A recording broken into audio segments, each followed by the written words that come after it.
IPL शुरू हो चुका है। बहुत जल्द ही T20 वर्ल्ड कप के लिए टीम का भी सिलेक्शन हो जाएगा। लेकिन क्या आप लोगों ने एक बात के ऊपर गौर किया? श्रेयस अय्यर की पीठ में जो दर्द था वो दर्द चला गया। ईशान किशन को जो मेंटल फटीग हो रहा था वो मेंटल फटीग दूर हो गया। विराट कोहली के पास अब कोई पर्सनल रीजन नहीं है। हार्दिक पांड्या पूरी तरीके से फिट हो चुके हैं और भी जितने क्रिकेटर्स को थोड़ी बहुत चोट वोट इधर उधर लगी थी वो सारी चोटें ठीक आईपीएल के पहले ठीक हो गई। ऋषभ पंत जो कि इतने मेजर एक्सीडेंट से उबर रहे थे वो भी ठीक हो गए। तो ऐसा लगता है कि आईपीएल इतनी पॉजिटिव जगह है इंडियन क्रिकेटर्स के लिए कि कोई भी इससे दूर रहना नहीं चाहता। भाई आप अगर ऐसा ही है तो 12 महीने फिर आईपीएल ही खिला लें। खिलाड़ी चोटिल भी नहीं होंगे और खेलने का एक मोटिवेशन लोगों के अंदर रहेगा। आज की इस वीडियो में दरअसल लेकिन हम बात करने वाले हैं हार्दिक पांड्या के मौजूदा फॉर्म को लेकर। हार्दिक पांड्या की अगर आपने बात करी होगी, सुनी देखी होगी अभी इनको मैच खेलते हुए, तो आपको ये ध्यान होगा कि शुरुआत के 2 मैचेस में हार्दिक पांड्या ने बॉलिंग की शुरुआत करी थी। लेकिन उसके बाद राजस्थान के खिलाफ जो मैच हुआ उसमें और लास्ट मैच जो हुआ इनका दिल्ली का अगेंस्ट उसमें, इन दोनों ही मैचेस में हार्दिक ने बॉलिंग नहीं करी। बैटिंग की बात करें तो बैटिंग में भी ऐसा कुछ बहुत खास प्रदर्शन किया नहीं है। लास्ट मैच जो हुआ उसमें कुछ 35 बॉल में 39 रन बना, मतलब स्ट्राइक रेट सिर्फ किसी मतलब का नहीं था। और वो भी उस मैच में जबकि पावर प्ले में 70-75 रन बने, हर एक प्लेयर लगभग 200 के स्ट्राइक रेट से रन बना के जा रहा है। वहां पर अगर आप 110-115 के स्ट्राइक रेट से रन बनाते हैं तो वो नाकाफी रहता है। तो ऐसे में सवाल ये उठता है कि T20 वर्ल्ड कप की जब हम बात करते हैं और ये चीज क्लियर है कि रोहित शर्मा उसकी कप्तानी करने वाले हैं, तो हार्दिक पांड्या के लिए आखिर जगह कहां बनती है? देखिए, हार्दिक पांड्या को आप एज अ प्योर बैटर या एज अ प्योर बॉलर तो खिलाएंगे नहीं, क्योंकि हमारे पास प्योर बैटर भी भरपूर पड़े हैं और प्योर बॉलर भी भरपूर पड़े हैं। हम लोग अगर हार्दिक पांड्या को खिलाते हैं तो हम उनको खिलाएंगे एक प्योर ऑलराउंडर की हैसियत से कि वो बैटिंग तो करे ही करे लेकिन कम से कम 2 ओवर भी जरूरत पड़ने पर फेंक ले। अब यहां पर अगर हम हार्दिक पांड्या की सिचुएशन को देखें, पिछले 2 मैचों में बंदे ने बॉलिंग नहीं करी खुद के कप्तान रहते हुए। कारण पूछा गया तो कारण में उन्होंने कहा गया कि सही वक्त आने पर मैं बॉलिंग करूंगा। न ये कहा कि चोट लगी है और न ये कहा कि चोट नहीं लगी है।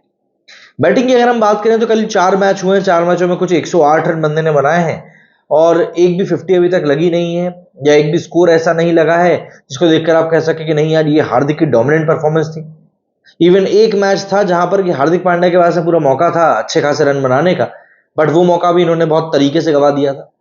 अभी तक के हुए 4 मैचेस में हार्दिक पांड्या ने 11 कुछ चौके मारे और 3 छक्के मारे।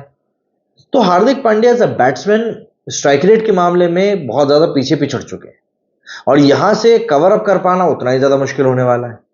ऐसे में जबकि हम बात कर रहे हैं विराट कोहली जैसे प्लेयर के स्ट्राइक रेट की, तो क्या बाकी प्लेयर्स के स्ट्राइक रेट की बात नहीं होनी चाहिए?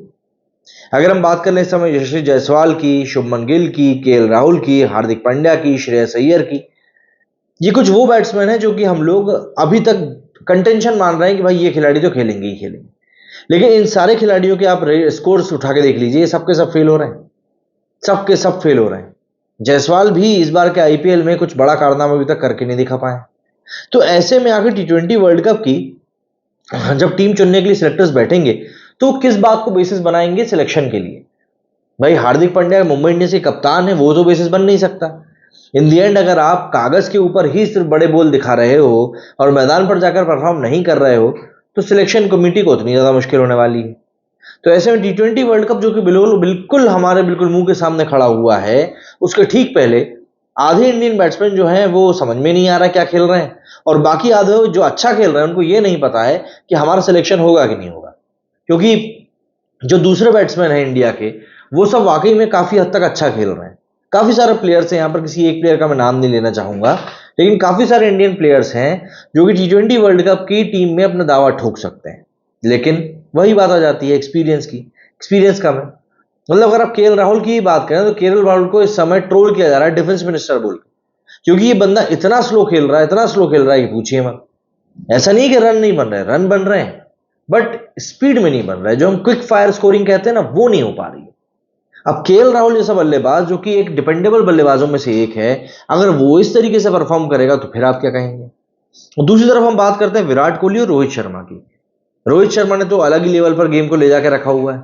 विराट कोहली रनों के लिहाज में आईपीएल में अभी तक सबसे ज्यादा रन बना चुके हैं। आईपीएल की से पहली सेंचुरी जो है वो भी विराट कोहली नहीं मारी है और आईपीएल में अभी तक कोहली के करीब 303 कुछ रन भी हो चुके हैं। तो इस समय विराट कोहली आईपीएल में हर तरफ छाया हुआ है। हाँ, स्ट्राइक रेट को लेकर कई लोग बात जरूर कर रहे हैं कि यार स्ट्राइक रेट सही नहीं है, थोड़ा स्लो खेल रहे हैं। लेकिन वहां पर एक कंडीशन ये आ जाती है कि टीम में और कोई सपोर्ट देने वाला भी नहीं है। अगर विराट कोहली भी वहां पर ताबड़तोड़ खेलने के चक्कर में अपना विकेट फेंक देते हैं, तो लास्ट मैच में भी जो 183 का स्कोर ये लोग बना पाए थे, वो बमुश्किल 130 140 का बन पाता, क्योंकि कोई और बैट्समैन तो वहां पर टिक ही नहीं पा रहा था। तो सवाल यहां पर बस यही आ जाता है कि आखिर जब T20 वर्ल्ड कप की टीम चुनने के लिए सिलेक्टर्स बैठेंगे, तो हार्दिक पांड्या को किस हैसियत से सिलेक्ट करेंगे?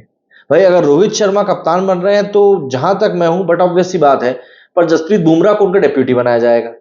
अब जसप्रीत बुमराह को डेप्यूटी बनाया जाता है, तो फिर ऑलराउंडर के तौर पर आखिर किस तरीके से आप मतलब सिलेक्ट करेंगे यहां पर हार्दिक पांड्या को? शिवम दुबे ने हालांकि अभी तक चेन्नई की तरफ से बॉलिंग करी नहीं है, लेकिन अगर वो बाकी के बचे हुए मैचेस में बॉलिंग करते हैं, विकेट्स निकालते हैं या इकोनॉमी अच्छी रखते हैं, तो वो एक बढ़िया दावा ठोक देंगे ऑलराउंडर की जगह के लिए। और ऐसे में सिलेक्टर्स के लिए मुश्किल बढ़ जाएगी कि अगर पांड्या को सिलेक्ट करें तो किस बेसिस पे सिलेक्ट करें। अकेले लीडरशिप क्वालिटी के ऊपर तो आपको सिलेक्ट किया नहीं जा सकता, और वो भी इस साल दिखाई नहीं दे रही। लीडरशिप क्वालिटी जब तक हार्दिक पांड्या गुजरात की तरफ से खेल रहे थे तब तक एक अलग लेवल की दिखाई दे रही थी, लेकिन अब वो भी नहीं दिख रही। चलिए, पिछले मैच में हार्दिक पांड्या को बू करने को लेकर भी बात करी गई कि भैया जो ये बू वगैरह हो रहा था उसका क्या? हार्दिक पांड्या ने कहा कि भैया हमको इस स्टेडियम में बहुत बढ़िया सपोर्ट मिला है, और बात वही थी एक जीत की। अब वो एक जीत हमको मिल गई है, यहां से मोमेंटम गेन करेंगे और पब्लिक भी हमारे साथ देगी। गौर फरमाने वाली बात यह है कि वानखेड़े स्टेडियम में का जो मैच हुआ है मुंबई का दिल्ली के साथ में, उस मैच में 18,000 तो बच्चे ही मौजूद थे।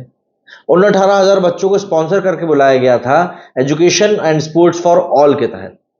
अब देखिए, बच्चे तो बच्चे होते हैं भाई, बच्चों को थोड़ा ना मतलब बच्चे तो ऐसे हैं कि हाँ उनको तो दिख रहा है कि वो मुंबई के हैं, टीम मुंबई की खेल रही है, तो चलो करो सपोर्ट, झंडे ही मुंबई के दिख रहे थे। लेकिन क्या असलियत में वाकई में ये चीज उभर चुकी है? ये हमको आने वाले दिनों में पता चल जाएगा जब इनका मैच आरसीबी और सीएसके के साथ में होना है। हार्दिक पांड्या की टीम का खाता जरूर खुल गया है, पहला मैच इन लोगों ने जीत लिया है, लेकिन सवालिया निशान अभी भी टीम के कंपोजिशन पे है। क्योंकि रोहित शर्मा ने का एक वीडियो इन लोगों ने रिलीज किया एमआई वालों ने, जिसमें कि रोहित शर्मा टीम को थोड़ा सा मोटिवेशन देते हुए नजर आए कि कप्तान क्या चाहता है और किस तरीके से खेलना चाहिए, सब चीजें। लेकिन उस समय रोहित शर्मा के चेहरे पर जो उदासीनता दिखाई दे रही थी ना, वो कुछ अलग ही कहानी बयां कर रही थी। अब ऐसे में यहां से मुंबई इंडियंस की टीम कैसे आगे बढ़ती है, किस अप्रोच के साथ आगे बढ़ती है, ये काफी ज्यादा इंपॉर्टेंट होगा। 4 मैच हो चुके हैं मुंबई के, अभी तक सिर्फ एक मैच जीता है, और इसीलिए मुंबई इंडियंस की जो हालत है उस समय काफी ज्यादा टाइट भी नजर आ रही है। अब देखना यह पड़ेगा कि हार्दिक पांड्या इस पॉइंट से कैसे टीम को लीड करते हैं, किस तरीके से मार्क वाउचर और किरण पोलार्ड यहां पर टीम को हेल्प करते हैं। क्योंकि जब टीम को नाराजगी झेलनी होती है, तब कहीं ना कहीं ये सब के सब भी पूरी तरीके से टारगेट में आ जाते हैं, और इसी बात से बचने की लाख कोशिशें ये लोग कर रहे हैं, चाहे वो प्रेस कॉन्फ्रेंस में हो, चाहे वो ग्राउंड में हो, चाहे वो कहीं पर भी हो, बट कुछ हो नहीं पा रहा है। अब अगले मैच में तो आप किसी दूसरी पब्लिक को बुला के बिठाओगे नहीं, अगले मैच में तो आपकी ओरिजिनल पब्लिक ही रहेगी। तो देखते हैं जब वहां पर ओरिजिनल पब्लिक आएगी तब वो क्या करती है। मेरे स्टूडियो फिलहाल इतना ही। जय हिंद, जय भारत।